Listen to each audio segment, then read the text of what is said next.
इनमें सबसे इंपॉर्टेंट जो हिस्सा है वो होता है बी का, क्योंकि यही किसी भी चीज का होना, पास्ट में होना तो वॉज वर, प्रेजेंट में होना तो इजम आर। मैं आपको दे रहा हूं एक जादुई वाक्य। इस रूल के साथ कोई काम आप चाहते हो कि हो जाए, उसके लिए आपको वांट या वांट्स के साथ टू भी लगाना है और वर्ब की थर्ड फॉर्म।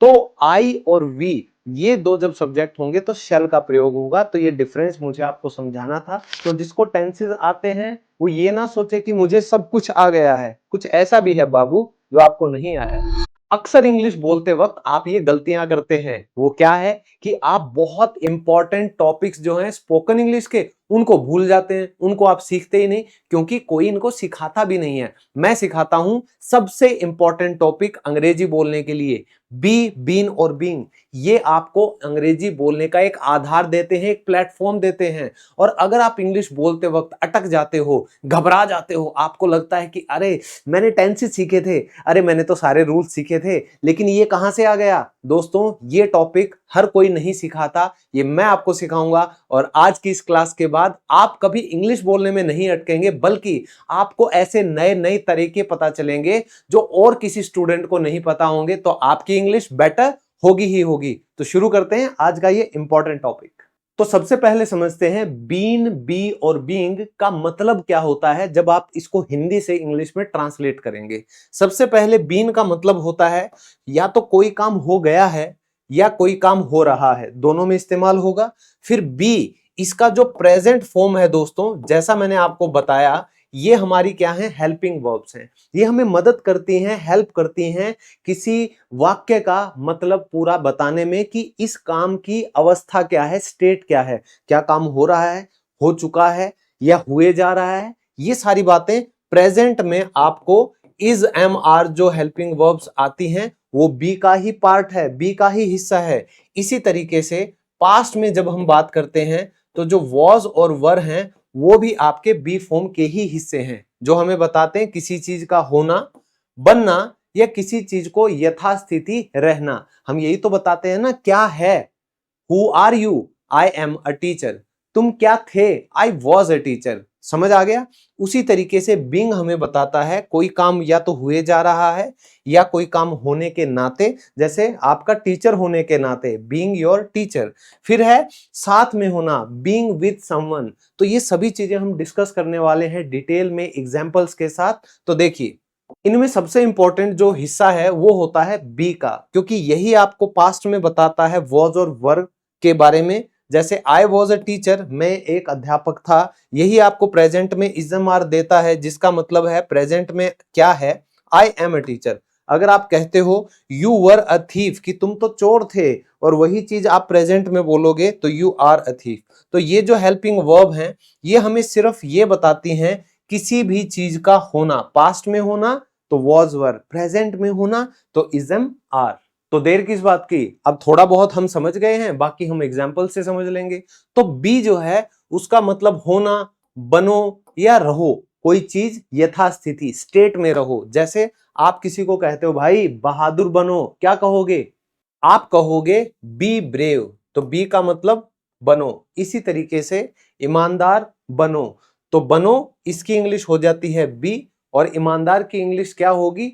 ऑनेस्ट। तो आपने यहां कह दिया बी ऑनेस्ट। इसके बाद आप कहते हो खुश रहो, रहने की भी इंग्लिश हमने क्या बताई है? बी। तो आप यहां पे कह दोगे बी हैप्पी, कि भाई खुश रहो। उसके बाद सावधान रहो, सतर्क रहो, क्या बोला जाता है? सावधान रहो, यानी कि बी अलर्ट, बी अलर्ट या बी केयरफुल।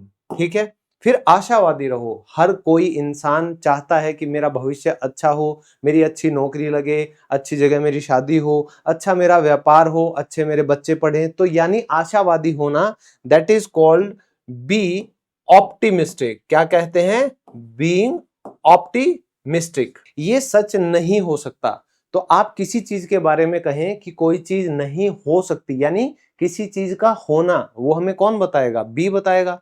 तो आप कहते हो इट कैन नॉट, या आप इसको कांट भी बोल सकते हो, इट कैनॉट बी ट्रू।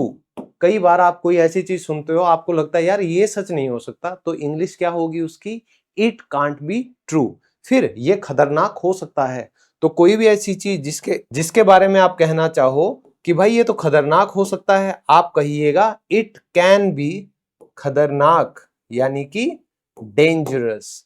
फिर रवि को दफ्तर में होना चाहिए, तो अगर आप किसी चीज का अंदाजा लगा रहे हो, गैस कर रहे हो, और उसमें आप कह रहे हो किसी चीज का होना, तो आप बी का प्रयोग जरूर करोगे। जैसे रवि को दफ्तर में होना चाहिए, रवि शुड बी, शुड के साथ क्या आ जाएगा, बी। कहां पर होना चाहिए, इन the office, in the office. उसके बाद तुम्हें खुद पर शर्म आनी चाहिए, यानी कि किसी चीज का आना, किसी चीज का बनना, तो आप कह रहे हो तुम्हें खुद पर शर्म आनी चाहिए, you should be, you should be ashamed, you should be ashamed of yourself. तो दोस्तों अगर आपको किसी को भी कहना हो कि तुम्हें खुद पे शर्म आनी चाहिए, आप कहेंगे you should be ashamed of yourself. और अगर आप अंदाजा लगा रहे हो कि तुम पक्के 30 साल से ऊपर के हो, तो होने के लिए फिर से बी आएगा, लेकिन पक्का उसके लिए हम इंग्लिश में लगाते हैं मस्ट। तो आप यहां पर कहिएगा you must be, you must be above कितने, 30 साल से, तो आपने कहा you must be above 30 years.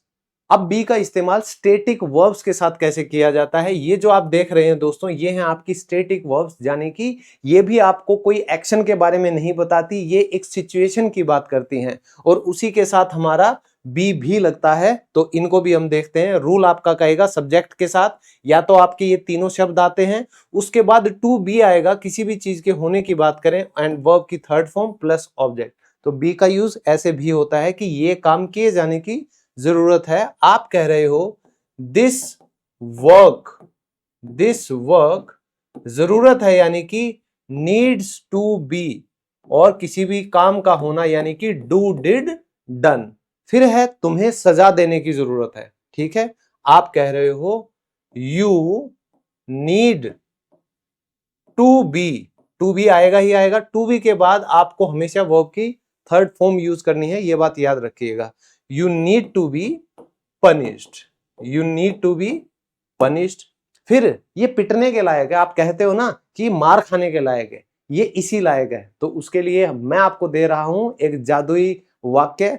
इस रूल के साथ लायक के लिए आप क्या कहते हो, डिजर्व, तो आप कहोगे ये पिटने के लायक है, आप सीधा सीधा कह सकते हैं he deserves to be beaten up. भाई इसकी पिटाई कर दो क्योंकि ये इसी चीज के लायक है, टू बी। समझ आ गया, बहुत प्यारा ये वाक्य है।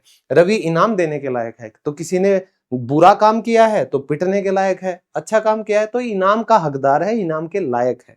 आप कहते हो रवि इनाम देने के लायक है, Ravi deserves, deserves to be. अब इनाम देने को हम कहते हैं रिवॉर्ड, और इसी की थर्ड फॉर्म हो जाएगी rewarded. Ravi deserves to be rewarded. अब चाहना, अगर आप कोई काम करना चाहते हो, कोई काम आप चाहते हो कि हो जाए, उसके लिए आपको वांट या वांट्स के साथ टू बी लगाना है, और वर्ब की थर्ड फॉर्म। अगर आप काम की बात करते हो तो जैसे भाई हम आमंत्रित होना चाहते हैं, हम चाहते हैं कि कोई हमें बुलाए, कहाँ, शादी पे, नाचने गाने पे, तो आप कहते हो हम आमंत्रित होना चाहते हैं, we want to be, we want to be. अब आमंत्रित होने की इंग्लिश क्या होती है दोस्तों, इनवाइट, उसी की थर्ड फॉर्म बन जाएगी इनवाइटेड, इनवाइटेड। फिर वे प्रेरित होना चाहते हैं। देखो आज के दिन हर किसी को मोटिवेशन की जरूरत पड़ती है ना। कोई इंसान थका हारा बैठा हो, रील देखे जा रहा हो, सिर में दर्द हो, बेचैनी हो, स्ट्रेस हो, डिप्रेशन हो, उसको चाहिए कि कोई उसको समझा दे, बता दे कि सही रास्ता क्या है, उसी को कहते हैं मोटिवेशन। तो वे प्रेरित होना चाहते हैं, दे वॉन्ट टू बी, क्या लिखेंगे, मोटिवेट को हम लिखते हैं मोटिवेटेड, मोटिवेटेड, ये वर्ब की थर्ड फॉर्म है। इनवाइटेड, रिनाउंड, तो आप देख सकते हैं टू बी के बाद जो भी आपकी थर्ड फॉर्म आएगी वो हमेशा क्या होगी, यहां पर जरूरी है लिखनी। अब दोस्तों जो आपका फ्यूचर है शैल और विल, उसके साथ भी मैं आपको बी का प्रयोग बताता हूं। कोई काम होगा या होगी या होंगे, यानी भविष्य में कुछ होना, वो भी आप किससे बताओगे? शैल और विल के साथ आपको सिर्फ लगाना है बी, और उसके बाद आपको पता चल जाएगा कि किस बात के होने की बात आप कर रहे हो। एक्शन यहां हम नहीं देख रहे हैं। जैसे वह कल घर पर होगा, he will be at home tomorrow. मुझे देरी हो जाएगी, I will be late, I will be late. फिर आप कह रहे हो तुम एक अच्छे पिता बनोगे, है ना, किसी को अच्छा केयर करना आता है, बच्चों के साथ अच्छा घुल मिल जाता है, तो हम आते जाते बोल देते हैं कि यार तुम बहुत अच्छी माँ बनोगी, तुम बहुत अच्छे फादर बनोगे। तो आप कहोगे you will be a good father. ठीक है। फिर आप कहते हो कि यार कल का दिन मेरे बहुत प्रोग्राम है, तो मुझे लगता है मैं कल व्यस्त रहूंगा, तो आप कह सकते हो आई विल बी बिजी टुमारो। अब दोस्तों यहां ध्यान देने वाली बात यह है कि आई के साथ मैं चाहूं तो शैल का भी इस्तेमाल कर सकता हूं, लेकिन जो मॉडर्न इंग्लिश है वो हमें कहती है कि सिंपल सेंटेंसेस जो भी बनते हैं, ठीक है, उन सभी में आप हर सब्जेक्ट के साथ आज के दिन विल का ही प्रयोग करें तो वो माना जाएगा, ग्रामेटिकली वो करेक्ट होगा। ठीक है। लेकिन जब आप किसी से सवाल पूछते हो भविष्य को लेकर, तो आई और वी ये दो जब सब्जेक्ट होंगे तो शैल का प्रयोग होगा। तो ये डिफरेंस मुझे आपको समझाना था। आई होप आपको क्लैरिटी मिल गई होगी।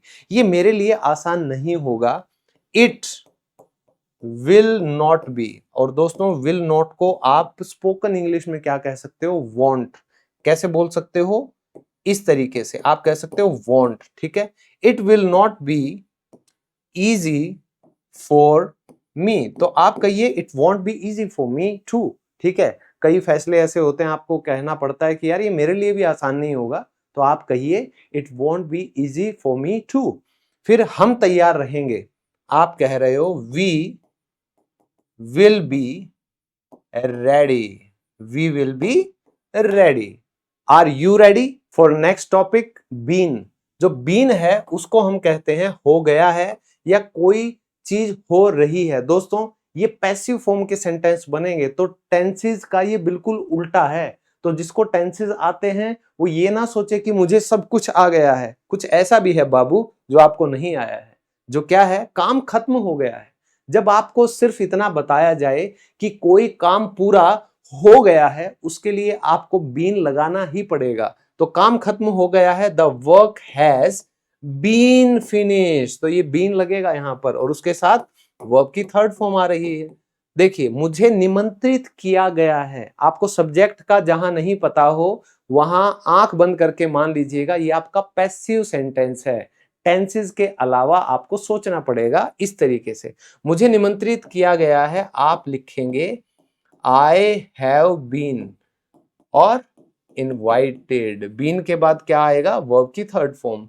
वह सुबह से रोए जा रहा है, तो कोई काम अगर हो रहा है तो उसके लिए हम क्या करते हैं? प्रेजेंट परफेक्ट कंटिन्यूअस टेंस या पास्ट परफेक्ट कंटिन्यूअस टेंस। और क्योंकि ये प्रेजेंट में है तो कौन सा टेंस लगाएंगे? प्रेजेंट वाला। तो वह सुबह से रोए जा रहा है, ही हैज बीन, ये टेंस वाला है दोस्तों।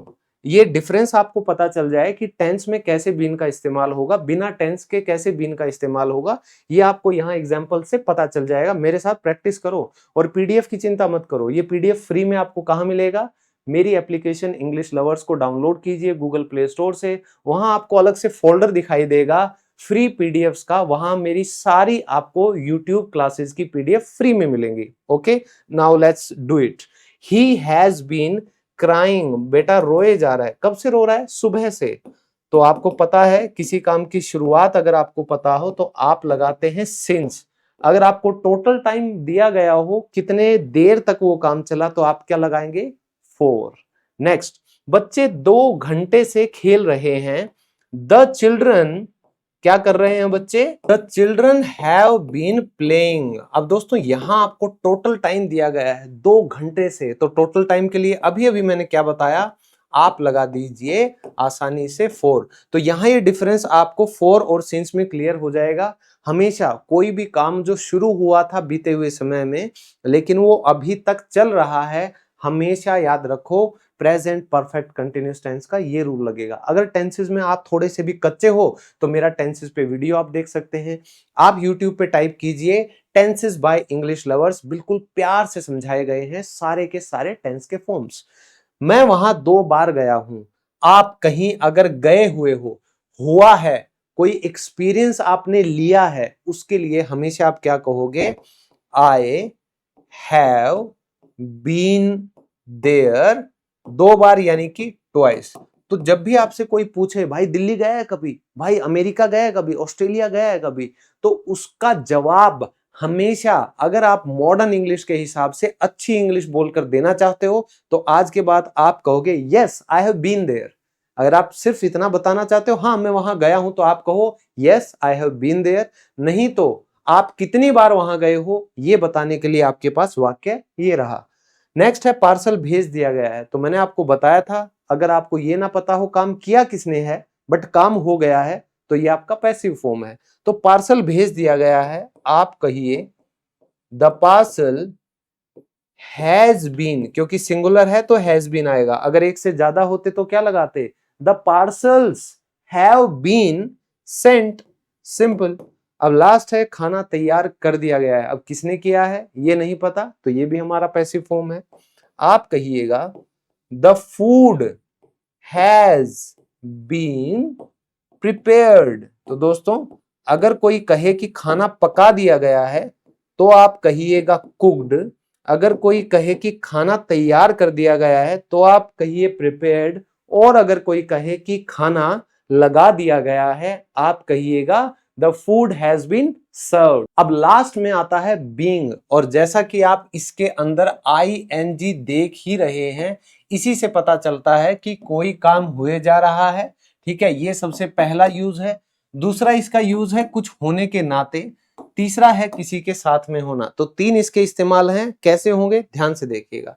मुझे डांटा जा रहा है, और बीइंग का इस्तेमाल ज्यादातर कहां किया जाता है? ये पहला यूज होता है पैसिव वॉइस में। तो अगर आपने एक्टिव पैसिव नहीं किए हैं तो यूट्यूब पे सर्च कीजिए active and passive voice by English lovers. आपको बड़े प्यार से समझाए गए हैं कंप्लीट इसके रूल्स। तो मुझे डांटा जा रहा है, आई एम बीइंग स्कोल्डेड। ठीक है, बीइंग के बाद क्या आएगा? वर्ब की थर्ड फॉर्म, और वर्ब की थर्ड फॉर्म बी, बीन और बीइंग के बाद कहां आती है? सिर्फ और सिर्फ पैसिव वॉइस में। फिर आप विनम्र हो रहे हैं, तो कोई इंसान आपको उदारता दिखाता है, आप कहते हो कि यार आप तो बहुत विनम्र हो रहे हैं व्यवहार में, आप कहिएगा यू आर बीइंग मोडेस्ट। तो मोडेस्ट का मतलब होता है बहुत विनम्र होना। तुम्हें मुझसे ईर्ष्या हो रही है, वो भी व्यवहार है, तो आप क्या कहिएगा?